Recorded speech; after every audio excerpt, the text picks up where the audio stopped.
this is an important nuance, right? Because I think, CPQ used to be applications, again, that were very narrow in terms of use cases that they addressed.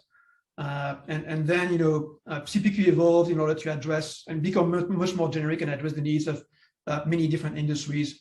And by doing that, they become much more flexible in terms of being able to address the needs of various industries.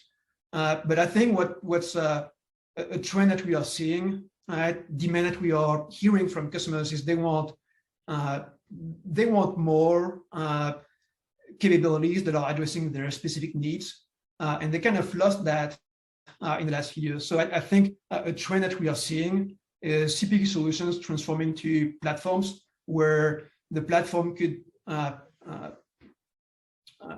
be used in order to address basic capabilities, right?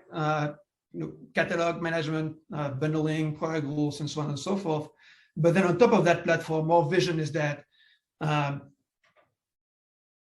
partners, system integrators, software vendors will be able to use that platform in order to develop some capabilities that might address some very specific needs and some very specific industries and very specific customer use cases. Right? So I do think that the transformation of CPQ from an application to a platform is a key trend for the future.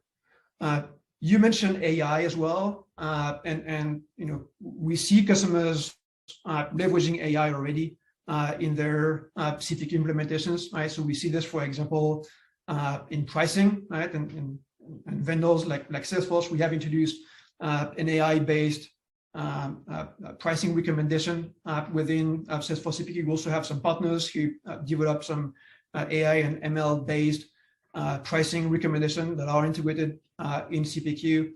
But I think this is going to grow in terms of importance, and especially in configuration.